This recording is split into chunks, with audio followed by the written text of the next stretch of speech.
स्वाति भोजन में ना स्वाति भावना में है, वो तो भी दूरानी के छिलके तक खाते, वो तो भी दूरानी के छिलके तक खाते।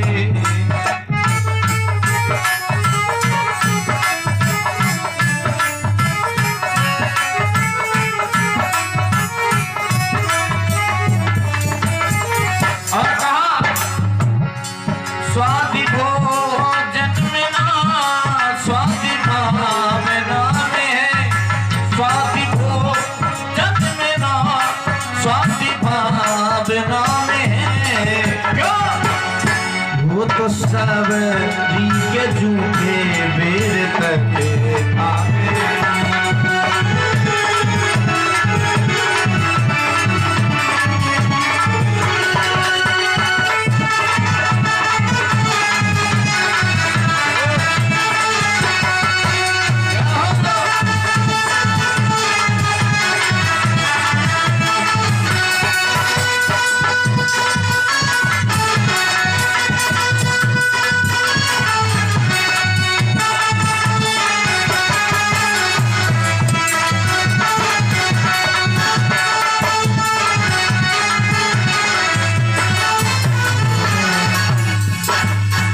जवाब दिया, अगर स्वाद भोजन में होता तो सबरी के झूठे बेर भगवान नहीं खाते। विदुरानी की आंखों से आंसू आ गए। सुखदेव जी बोले, परीक्षित महाराज, इसलिए भगवान ज्यादा ऊंची जाति वाले को नहीं मिलते हैं। हाँ, यादव पति रुग्रस्कम पौरसम, और ज्यादा रूप वाले को भी भगवान नहीं मिलते कि सुंदर हो से भगवान मिल जाए। अगर रूप वाले को मिलते तो कुब्जा को नहीं मिलते। सुखदेव जी बोले, सुनो परीक्षित महाराज, भगवान किसे मिलते हैं? और समझा करके बोले सुखदेव जी, भक्त तो संत केवलम परमया भक्ति प्रियो माधव। भगवान को सिर्फ भक्त ही प्राप्त कर सकते हैं, भक्त। इसलिए सुखदेव जी ने कहा, परीक्षित महाराज, आप भक्ति में लीन हो जाओ, आपको भगवान जरूर मिलेंगे। श्रोता बंधुओं, मैं तुम्हें घटना बता रहा हूं। इसी कलयुग वृंदावन में एक गांव है। उस गांव में एक सेठ जी रहते थे, बहुत पैसे वाले। 4 पुत्र थे उनके, और घर में 4 बहुएं थी, लेकिन एक लड़की नहीं थी मां। तो सेठ जी को दुख नहीं हुआ। सेठ जी ने राधा रानी को अपनी बेटी मान लिया, मैया राधा को। तो भगवान राधा रानी से रिश्ता रख लिया सेठ जी ने।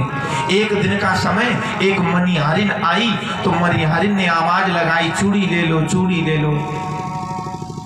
तो चारों बहुएं आई, बोली, ससुर जी हमें चूड़ी पहननी है। जवाब दिया, पहने आओ। मनिहारिन उन चारों बहुओं को चूड़ी पहनाने लगी, लेकिन उसी बगल से एक हाथ और आया। 5वें किसी स्त्री ने और चूड़ियां पहन ली। और जब मनिहारिन से सेठ जी ने पूछा कि मनिहारिन कितने रुपए हुए, जवाब दिया 5 लोगों ने चूड़ियां पहनी तो 5 लोगों के हिसाब से रुपए बता दिए। अब सेठ जी बोले, पागल हो गई क्या? लालच है तुझे? हमारी 4 बहुएं हैं, 4 बहुओं ने चूड़ी पहनी, 5वें किसका तू बता रही है? तो बेचारी मनिहारिन डर गई और मनिहारिन ने 4 ही स्त्रियों की चूड़ी के रुपए ले लिए, चली गई। रात्रि का समय हुआ, सेठ जी सोने लगे तो थोड़ी नींद खुली और थोड़े जाग रहे, थोड़े सो रहे, तो रोने की आवाज सुनाई दी। अब जब रोने की आवाज सुनाई दी तो सेठ जी ने पूछा, कौन है जो रो रहा है? अब आवाज आ रही थी कि बेटी बनाना तो आसान है, लेकिन पिता का फर्ज निभाना नहीं। भगवान है। ये मैया राधा रानी की बात सुनकर सेठ जी बड़े रोए और जैसे ही सुबह हुई तो मनिहारिन के घर में पहुंचे। मनिहारिन के पैर पकड़ लिए। मनिहारिन तेरे धन्य धन्य सौभाग्य, मनिहारिन तेरे धन्य धन्य सौभाग्य।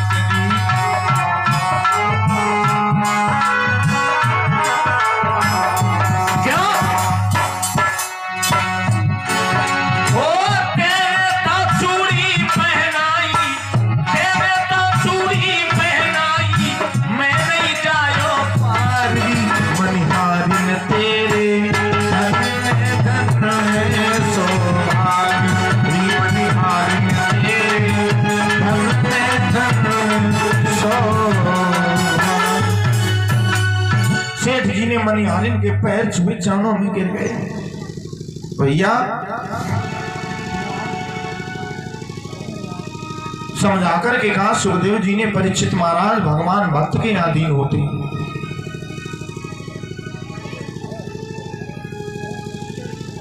सुखदेव जी कथा सुनाने लगे। आए ताली बजाकर भगवान का नाम ले। इसके आगे बड़ी सुंदर कथा है।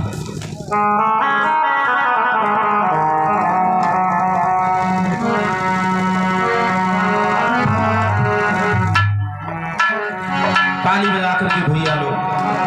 ओ राधा रानी कृपा कीजिए, महारानी राधा रानी कृपा कीजिए।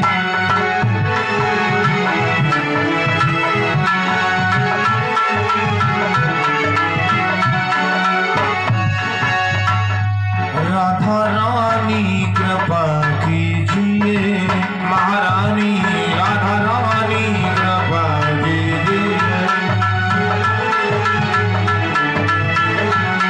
भैया दे दो चरणों की सेवा मुझे मेरी श्यामा, दे दो चरणों की सेवा मुझे मेरी श्यामा, मेरी किस्मत जगा दीजिए, महारानी राधा रानी कृपा कीजिए।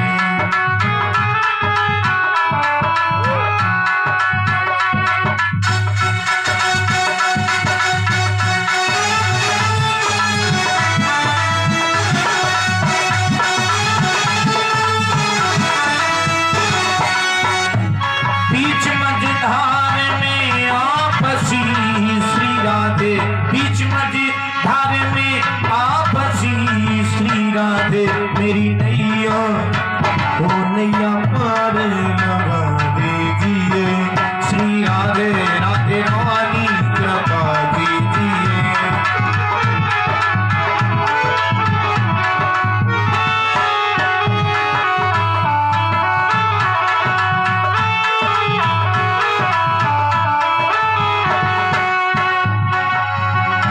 छोड़ कर तेरा जाऊं कहाँ लाडली जू, छोड़ कर तेरा वृंदावन में बसा लीजिए, महारानी राधे रानी कृपा कीजिए, महारानी ओ महारानी कृपा कीजिए। बोले राधे रानी सरकार की। श्री सुखदेव जी बोले, राजन परीक्षित भक्तों, सुखदेव जी समझाते हैं, परीक्षित जी हम और भगवान में एक अंतर क्या है? हम में और भगवान में अंतर क्या है? परीक्षित महाराज